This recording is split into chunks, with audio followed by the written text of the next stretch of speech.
Aujourd'hui, nous avons quelques histoires d'infidélité. Allons-y et voyons comment il les gère. Premièrement, moi, homme de 31 ans, j'ai découvert que ma fiancée m'a trompé pendant son enterrement de vie de jeune fille. Je prévois de partir. Je ne sais pas comment expliquer tout ça. En gros, je fouillais hier soir quand j'ai vu son téléphone. Je l'ai pris. C'était un message de ses amis à propos de la fête. Je suis resté éveillé comme un de ces harceleurs que vous voyez à la télévision et j'ai vérifié l'ordinateur, les messages Facebook avec ses amis, et j'ai découvert qu'elle m'a trompé pendant son enterrement de vie de jeune fille.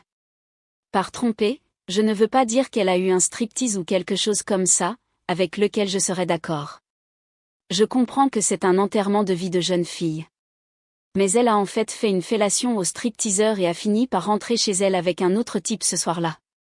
Elle a cet autre type ajouté sur Facebook, mais le chat consiste simplement en une conversation de « J'ai passé un bon moment et c'était un plaisir de te rencontrer », datant de l'enterrement de vie de jeune fille. Cependant, j'ai lu les messages entre elle et ses amies. Elles ont un petit groupe. J'ai découvert ce qu'elle avait fait là-bas. Tout semble comme si c'était un truc d'une seule fois, mais je suis dévastée. Je n'ai pas dormi de la nuit et elle va travailler dans 1 heure environ quand elle se réveillera. Il est presque 6 heures du matin ici. Je ne sais pas quoi faire. Nous sommes censés nous marier dans 3 semaines. Je pense simplement faire mes valises après qu'elle soit partie travailler et simplement quitter l'appartement. C'est l'appartement de sa famille de toute façon. Nous avions prévu d'acheter une maison, d'avoir des enfants, de vieillir. J'ai l'impression de vouloir tout jeter par la fenêtre. Je suis assis ici à sentir l'alcool, me sentant ivre et déprimé. Je ne sais pas pourquoi, mais je suis plus déprimé de colère que déprimé de tristesse. Je n'ai pas pleuré depuis que j'ai découvert tout ça. Devrais-je la confronter? Devrais-je simplement partir? Devrais-je écouter sa version de l'histoire? Honnêtement, je veux aller lui donner un coup de pied au visage en ce moment, mais je ne veux pas faire quelque chose d'irrationnel. Je pense qu'il veut dire irrationnel. S'il vous plaît, aidez-moi. Mise à jour 1. Je suis essentiellement sorti le matin pour fumer une cigarette. J'avais encore la tête en désordre, mais lire tous les commentaires sur Reddit m'a aidé. Je ne me souviens pas de qui, mais il y avait un gars qui a dit que le point positif de tout cela est que j'ai appris avant de me marier, sans enfant ni lien. Je continue de penser qu'elle ne m'a pas trompé en dehors de cette nuit, je n'ai rien trouvé qui indique autre chose. Je suppose qu'elle voulait que ce soit sa dernière nuit avant de se ranger dans quelque chose. Honnêtement, je ne sais pas et je m'en fiche. Quand j'étais dehors en train de fumer une cigarette, environ 15 ou 20 minutes après que je sois sorti de Reddit, elle s'était réveillée. Elle a remarqué les boissons dehors et m'a demandé ce que j'avais fait. Elle est essentiellement venue me faire un bisou et un câlin. J'ai suivi le mouvement, mais honnêtement, je me suis senti vide en le faisant. Je ne voulais pas lui donner d'indices sur ce que je savais. Elle m'a demandé pourquoi j'avais bu et pourquoi je n'étais pas allé me coucher la nuit dernière, et je lui ai dit que je faisais juste quelques cauchemars, mais que tout allait bien. Je me sentais distant, comme si je me voyais à la 3e personne à travers un téléviseur ou quelque chose comme ça. Elle m'a demandé si un stress était lié au mariage et au projet. Je lui ai juste dit quelque chose comme « Tu sais que je t'aime ». Je n'ai aucun stress à propos du mariage. Comment peux-tu être stressé par la meilleure chose de ta vie? Elle s'est préparée et est partie travailler. J'ai essentiellement commencé à emballer mes affaires les plus importantes, mon ordinateur de bureau, la plupart des vêtements et quelques autres choses. J'ai prévu de laisser des choses comme les meubles, la télévision et d'autres choses. Je m'en fiche vraiment plus que de me tirer d'ici.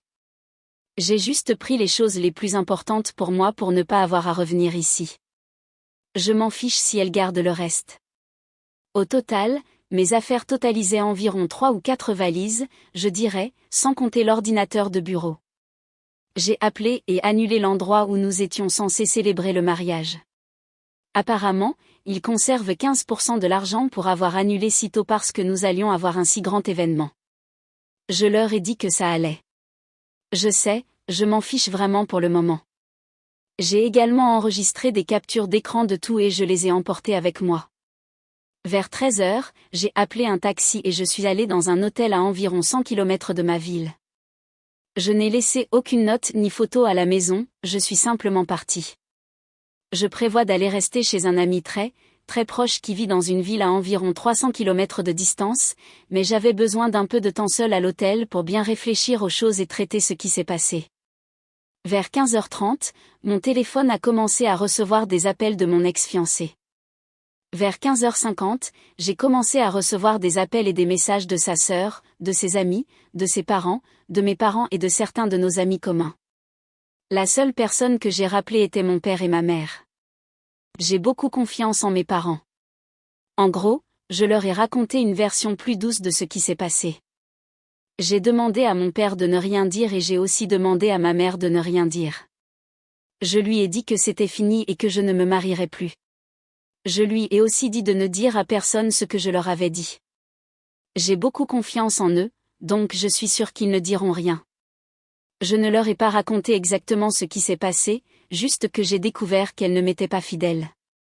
Je ne pensais pas que donner des détails aiderait en quoi que ce soit. Vers 17h, mon père me rappelle et me dit que mon ex-fiancé est complètement hystérique et s'est effondré complètement, sans comprendre ce qui se passe. J'ai simplement dit à mon père de ne pas intervenir et que j'avais besoin d'être seule maintenant. J'ai essentiellement éteint mon téléphone et je suis resté silencieux depuis, comme un fantôme. J'ai dormi un peu, je suis allée à la piscine ici à l'hôtel et je me suis juste détendue. Je ne sais pas si je devrais leur répondre maintenant ou attendre encore un peu. Sa sœur savait ce qui s'est passé à l'enterrement de vie de jeune fille, j'ai le SMS pour le prouver. Elle en a même ri et lui a dit de ne pas se sentir coupable parce que c'est son enterrement de vie de jeune fille et que les femmes devraient tout donner ce soir-là. J'envisage sérieusement de répondre à la sœur avec juste une image de la conversation où elle lui dit cela. Encore une fois, merci à tous ceux qui ont répondu. Je mettrai à jour ce post une ou deux fois de plus, puis je me tairai peut-être pendant un moment. Je sais qu'une seule mise à jour est autorisée dans la section relations. J'espère que ce post ne sera pas fermé. Je ne sais toujours pas pourquoi le dernier a été fermé. Il sera bientôt 22h ici. Mise à jour 2, hier, mon téléphone était bombardé d'appels de nombreux membres de sa famille et amis. La seule personne à qui j'ai répondu était la sœur, avec une partie de la conversation où elle et l'ex-fiancé ont parlé de tout. Je n'ai rien inclus dans la réponse sauf une image de la conversation. Et cette sœur est restée pratiquement silencieuse après cela, jusqu'à plus tard. Au cours de la journée, j'ai contacté le copropriétaire de mon entreprise et je lui ai raconté toute l'histoire. Il m'a dit de prendre tout le temps dont j'avais besoin et m'a même conseillé de partir en vacances. Ce type est un ami d'enfance à moi. Je ne fais confiance à personne autant qu'à lui. Mes plans ont un peu changé. Je vais quand même rester dans cet hôtel pendant encore quelques jours, puis peut-être que je partirai avec l'ami chez qui je devais aller. Je vais l'appeler et lui dire que je veux aller quelque part, peut-être un voyage dans un endroit agréable, un autre pays ou quelque chose comme ça. Ce n'est pas encore décidé à 100%, mais je sais que je vais aller quelque part. Il a dit qu'il serait prêt à se joindre à moi si cela pouvait être au cours des prochaines semaines, car il est encore en vacances de son travail. On verra comment ça se passe. Plus tard dans la journée, j'ai répondu à mon ex-fiancé. Les appels arrivaient moins fréquemment depuis que j'avais envoyé ce message à sa sœur. J'avais le pressentiment qu'elle allait venir avec une excuse. J'ai répondu au téléphone et la première chose que j'entends est une voix brisée, si on peut dire ça en espagnol. Je pouvais entendre qu'elle avait pleuré toute la journée et qu'elle était dans un état terrible. Elle n'arrêtait pas de me supplier de revenir, qu'il y avait une explication à tout et qu'elle m'aimait. Elle a dit qu'elle avait mal compris toute la situation. Je pouvais entendre la sœur et quelqu'un d'autre en arrière-plan. Je ne sais pas qui était l'autre personne, peut-être son ami. Quoi qu'il en soit, je lui ai dit de me l'expliquer sur le champ.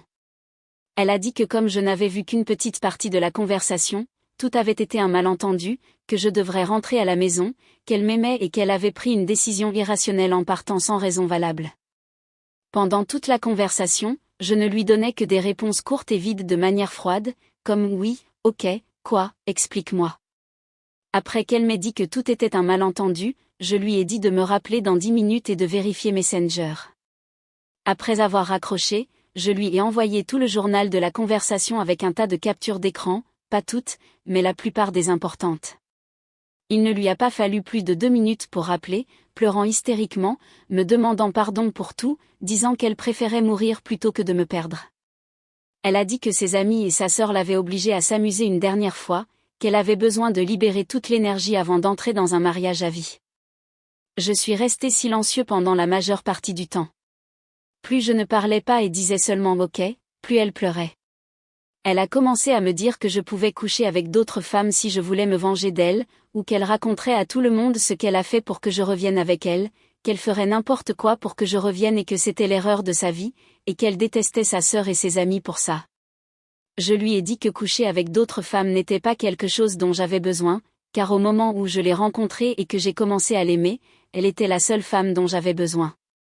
Je n'avais pas besoin de rencontrer ou de coucher avec quelqu'un d'autre pour savoir que le meilleur de ma vie m'attendait à la maison.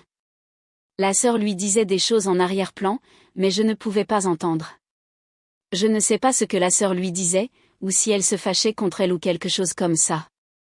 Elle a continué à me supplier, et je lui ai juste dit que si elle l'avouait à ses parents et à sa famille, j'y penserais. Après cela, elle a commencé à dire quelque chose, mais j'ai raccroché. Pendant une demi-heure, mon téléphone est resté silencieux sans beaucoup de réponses, et son père m'a appelé et m'a demandé pardon pour tout. Lui et sa femme savent ce qui s'est passé maintenant, et il est vraiment désolé pour tout ça.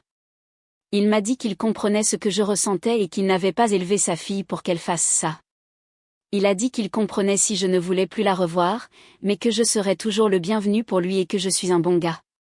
Sa femme prend alors essentiellement le téléphone, me le prend, et me dit qu'elle a commis une erreur et qu'elle le regrette et que cela ne se reproduira plus, et que nous pouvons aller de l'avant avec cela. Elle me dit que sa fille n'avait jamais été aussi brisée auparavant. Je lui dis poliment que j'apprécie son opinion, puis je lui dis que je dois partir et au revoir. Mon ex-fiancée me rappelle et me supplie à nouveau, disant qu'elle a raconté à ses parents et qu'elle a également envoyé un SMS à ses amis, nos amis communs, sur ce qui s'est passé. Puis elle continue de pleurer, me demandant quand je vais lui reparler et dit que nous pouvons même aller en thérapie et qu'elle paiera tout. Elle a continué à s'excuser et à s'excuser au téléphone, et je n'ai pas dit grand-chose. Après un certain temps, je lui ai dit de ne pas pleurer, qu'elle ne devrait pas s'excuser, car les femmes célibataires comme elles peuvent faire ces choses, et j'espère qu'elle trouvera son monsieur Reicht. Elle commence à pleurer encore plus fort, et sa sœur prend le téléphone et me demande pardon et me dit que tout peut s'arranger et que j'ai dit que je reviendrai avec elle maintenant qu'elle a raconté à tout le monde ce qu'elle a fait. J'ai dit à la sœur que je venais de dire que j'y penserais, et maintenant je me suis rendu compte que j'avais esquivé une balle et je leur souhaite le meilleur à elle et à sa sœur. Puis elle me dit que sa sœur devient suicidaire à cause de tout cela, et que cela va la conduire à une dépression qui peut mettre fin à sa vie. La seule chose que j'ai dite après qu'elle m'ait dit ça était, c'est bien que tu sois près d'elle pour que tu puisses t'assurer qu'elle ne se suicide pas, alors. Peut-être l'emmener chez un médecin ou quelque chose comme ça. Après cela, j'ai raccroché. Mon téléphone a explosé avec des messages d'amis communs, d'elle et de sa sœur, me demandant pardon et me suppliant essentiellement de revenir. Je ne pense pas répondre. Honnêtement, je me sens beaucoup mieux maintenant, comme si je pouvais aller de l'avant. Je pars en vacances la semaine prochaine. Je pense que si quelque chose d'autre se passe, je mettrai à jour ce post. Mise à jour finale, eh bien, mon ami et moi sommes partis en vacances qu'il a payées. Tout le temps, il m'a consolé, me disant le côté positif de toute la situation, mais je suis redevenue un peu déprimée, me perdant dans mes propres pensées. C'est difficile à expliquer, mais imaginez que vous pensez que vous vous sentez bien, mais en réalité, vous ne vous sentez pas bien. Comme si j'avais un conflit sur ce que je ressens. Il ne s'est pas passé grand-chose les 2 premières nuits. Nous sommes allés en ville et avons simplement profité de la vie en général, nous avons dîné au restaurant, visité quelques sites touristiques et fait plus ou moins les choses normales que l'on fait en vacances. Je voulais faire la fête cette première nuit et aller en boîte de nuit, mais je n'en avais pas envie. Je ne peux pas vraiment expliquer pourquoi, mais j'étais déprimée en général. J'ai commencé à avoir l'impression d'avoir perdu une grande partie de ma vie et que tout allait partir en vrille. J'ai commencé à avoir l'impression que je ne rencontrerais plus jamais une femme comme elle et que je serais seule pour le reste de ma vie. Je ne sais pas pourquoi je me sentais comme ça, car quelques jours auparavant, je me sentais bien. Mon ami continuait à m'encourager, mais ça ne marchait pas vraiment. Je lui ai dit d'aller à la fête et que je le rejoindrais dans les prochains jours, mais que je n'avais vraiment pas l'impression de vouloir le faire pour le moment. Je lui ai dit que j'étais vraiment désolée, mais il m'a assuré que tout allait bien et qu'il comprenait. Au milieu du voyage, j'ai eu des hauts et des bas, mais je pense vraiment que j'ai surmonté la majeure partie de ce qui s'est passé. Je ne ressens aucun attachement pour elle, je me fiche même de ce qui lui arrive. Je suis revenue il y a quelques jours, et j'ai découvert qu'elle avait essayé de contacter ma famille, et j'ai également entendu, par l'intermédiaire d'un ami commun, qu'elle traverse une période très difficile, comme très mal. Autant que je la déteste et tout, je me sens neutre à ce sujet. Je ne lui en veux pas, je ne la hais pas. Je ne lui souhaite rien de mal, mais je me fiche aussi de ce qui lui arrive. Je ne sais pas quoi dire ou écrire de plus. Je veux juste continuer ma vie à ce stade, et j'espère que seul le bien viendra à partir de maintenant. Je sais qu'elle veut me contacter, mon père m'a dit qu'elle voulait juste me parler une fois de plus pour clore le chapitre, quoi que cela signifie. Je ne pense pas que je veuille le faire, mais en même temps, même si je le faisais, je ne pense pas que je ressentirais quoi que ce soit. Waouh, homme de pierre. Allons de l'avant. Elle, femme de 33 ans, a trompé. Moi, homme de 32 ans, je suis parti, mais elle ne me laisse pas partir. Ok, j'ai été avec mon ex-petite amie, Vanessa, pendant les 5 dernières années.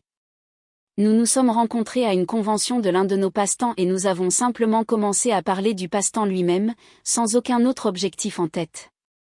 Nous avons commencé à sortir ensemble lorsqu'elle m'a avoué qu'elle m'aimait bien comme plus qu'un ami, et c'était réciproque.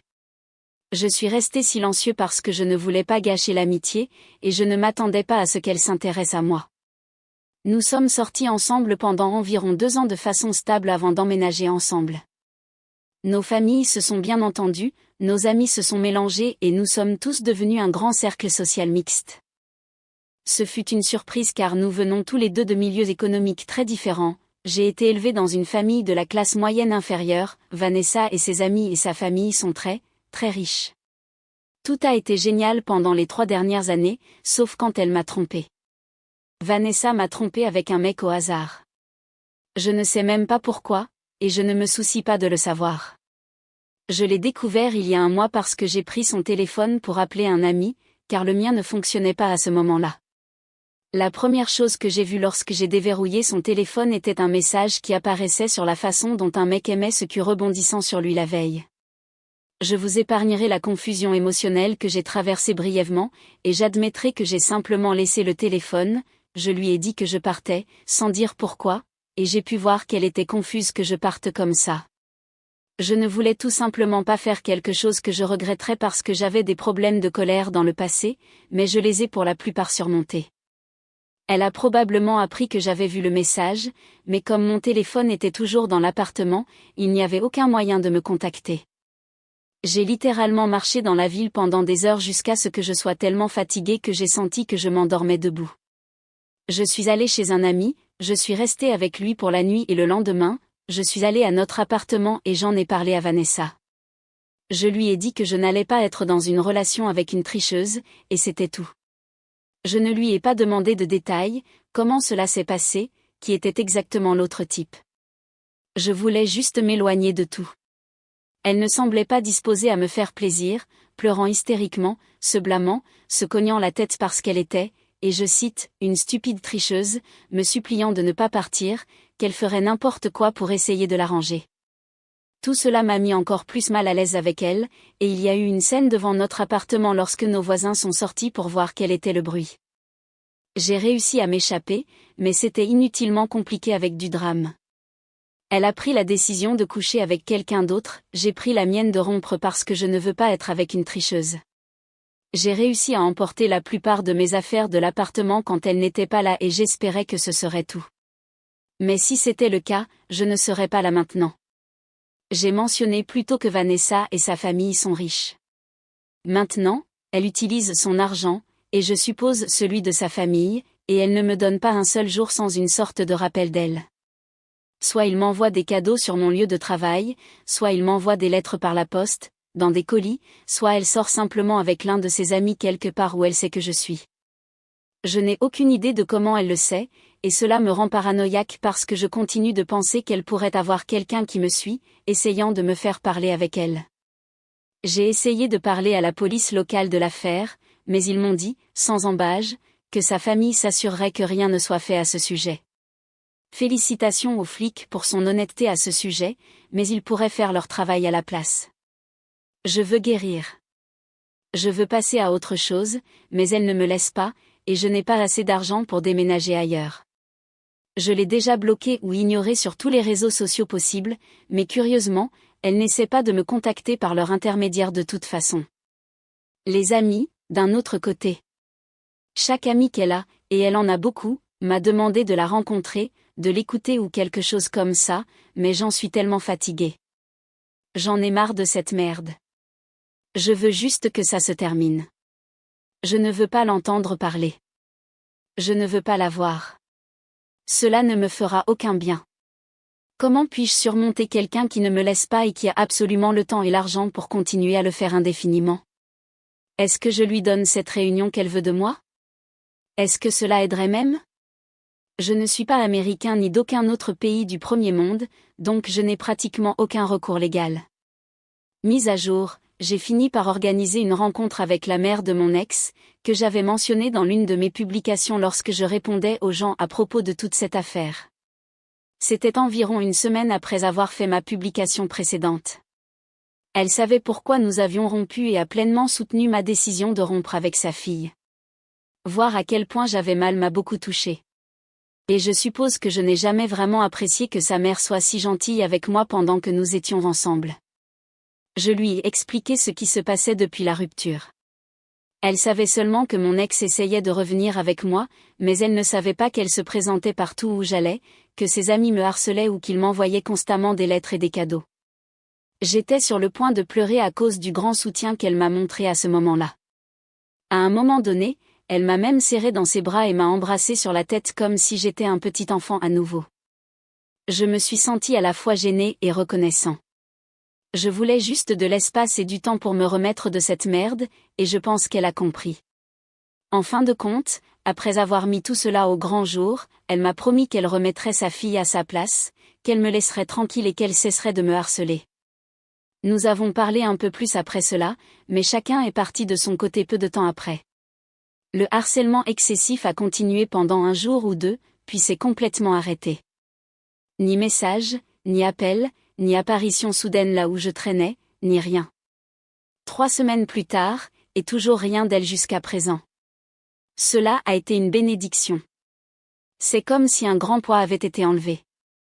C'est plus facile de respirer, et je ne regarde même pas la porte d'un endroit où je traîne pour voir si c'est mon ex ou l'un de ses amis. Je ne m'en suis même pas rendu compte moi-même, ce sont mes amis qui me l'ont dit.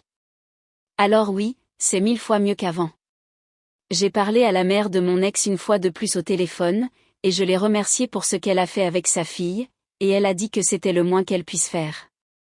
Vers la fin de la conversation, elle a dit qu'il vaudrait probablement mieux que nous ne nous reparlions plus, que cela me permettrait de tourner complètement la page, mais qu'elle regrettait que cela en soit arrivé là, et que, elle et son mari, ne me verraient pas venir pour Noël. Nous nous sommes dit au revoir, et c'était tout. Alors voilà. Le harcèlement s'est arrêté, je me sens bien et la vie est vraiment meilleure de nos jours. Encore une fois, merci à tous les gars et les filles d'avoir essayé de m'aider à sortir de ce tas de merde dans lequel je me trouvais. N'oubliez pas d'aimer et de vous abonner, et activer la cloche de notification pour ne pas manquer notre prochaine vidéo. À bientôt.